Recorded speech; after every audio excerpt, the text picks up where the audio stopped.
कोई मरीज किसी प्राइवेट हॉस्पिटल की इमरजेंसी में जाता है तो मानो घर की बचत, गहने, जमीन सब कुछ बेचने की नौबत आ जाती है। आप हॉस्पिटल के अंदर जाइए, बेड्स की कैटेगरी देखिए, डिलक्स, प्रीमियम, स्वीट, इनका रूम रेंट कई बार 5 स्टार होटल से भी ज्यादा होता है। आपसे पहला सवाल पूछा जाता है, इंश्योरेंस है? जैसे ही जवाब हाँ होता है, मीटर चालू हो जाता है। कमरे में पहुंचते ही thermometer, disposable gloves, mask, sanitiser सब कुछ बिल में जोड़ दिया जाता है। हम डॉक्टरों के इलाज पर सवाल नहीं उठा रहे हैं, हमारी जिंदगी बचाते हैं, वो भगवान समान है।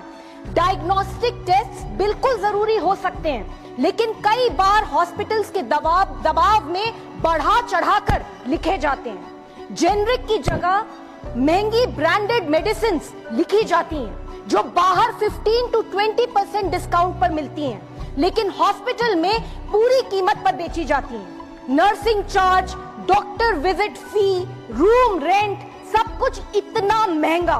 बिल ट्रांसपेरेंट नहीं होते, बल्कि उनमें हिडन चार्जेस और अनएक्सप्लेन्ड फीस होती हैं। इंश्योरेंस कंपनियां भी इससे अलग नहीं हैं। प्रीमियम इतना बढ़ रहा है कि लोग पॉलिसी लेकर भी छोड़ने पे मजबूर हैं।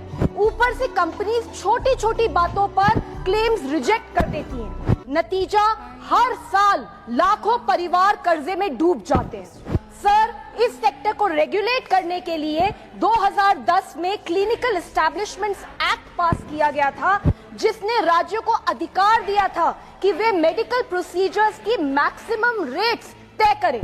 लेकिन आज भी सिर्फ 12 राज्यों ने इस कानून को अपनाया है। यहाँ तक कि देश की राजधानी दिल्ली ने भी ये कानून नहीं अपनाया। इसलिए सर, मेरी मांग है, नंबर 1, क्लिनिकल एस्टैब्लिशमेंट्स एक्ट को सभी राज्यों में मैंडेटरी बनाया जाए।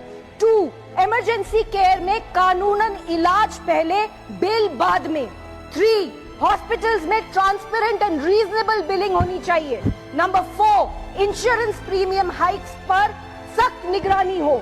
सरकार की जिम्मेदारी है कि प्राइवेट हॉस्पिटल्स में भी इंसान को इंसान माना जाए, कोई रेवेन्यू मॉडल नहीं।